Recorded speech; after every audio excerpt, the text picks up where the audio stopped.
తిరుపతి జిల్లా వెంకటగిరిలో గాంజా అక్రమ రవాణాపై పోలీసులు గట్టి పంజా విసిరారు. ఆర్టీసీ బస్టాండ్ సమీపంలో అనుమానాస్పదంగా సంచరిస్తున్న వ్యక్తులను గమనించిన పోలీసులు తనిఖీలు చేపట్టారు. ఈ తనిఖీల్లో అక్రమంగా తరలిస్తున్న 22 కేజీల గాంజాయిని స్వాధీనం చేసుకున్నారు. ఈ ఘటనకు సంబంధించి ఒడిశా రాష్ట్రానికి చెందిన 4 ముద్దాయిలను అరెస్ట్ చేసినట్లు పోలీసులు తెలిపారు. మరో 2 ముద్దాయిలు పరారీలో ఉన్నారని చెప్పారు.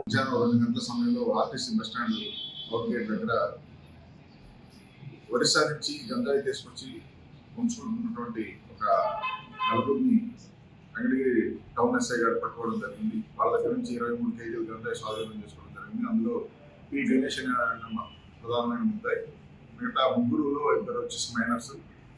వీళ్ళు కాకుండా నలుగురు కాకుండా 2 పారిపోయారు. వాళ్ళ కోసం సెర్చ్ జరుగుతుంది. వీళ్ళ వద్ద నుంచి 23 కేజీలు గంజాయి దొరికింది. వీళ్ళు ఒడిశా నుంచి తీసుకొచ్చారని చెబుతున్నారు. గణేష్ మీద అంతకుముందు ఇంకా అనేక రకాల కేసులు ఉన్నాయి.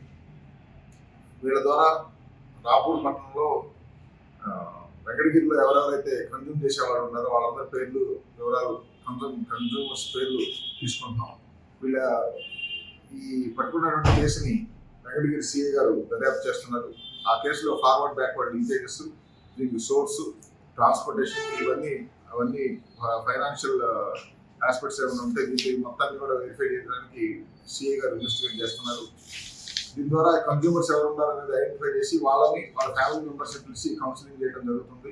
ఈ గంజాయి అనేది దానికి బానిస అయిపోతే రకరకాల నేరాలు జరిగే అవకాశం ఉంది కాబట్టి దాన్ని కంట్రోల్ చేయడానికి రాష్ట్ర స్థాయిలో ఈగిల్ అనే వ్యవస్థ పోలీస్ డిపార్ట్మెంట్లో పనిచేస్తుంది. దాంట్లో మన జిల్లాలో ఎస్పీ గారి ఆధ్వర్యంలో additional SP law and order sir లీడర్గా ఉండి ఈ ఈగిల్ టీం పనిచేస్తుంది. దాని మీద సమాచారం గ్యాదర్ చేస్తున్నాం. టెక్నికల్ ఇన్పుట్స్ తోటి రైట్స్ అన్ని ప్లాన్ చేసి చేయడం జరుగుతుంది. దీని గురించి సమాచారం ఉన్నట్టయితే వెంకటగిరి పట్టణంలో కానీ ఎక్కడైనా సరే పోలీసులకు సమాచారం ఇచ్చినట్టయితే తప్పనిసరిగా యాక్షన్ చేయడం, ఇమీడియట్గా రైట్స్ చేయడం కానీ కౌన్సిలింగ్ చేయడం కానీ జరుగుతుంది. దీని ద్వారా అన్ని స్కూల్స్, కాలేజెస్లో కూడా మేము ఈగిల్ టీమ్స్ ఫామ్ చేసాం.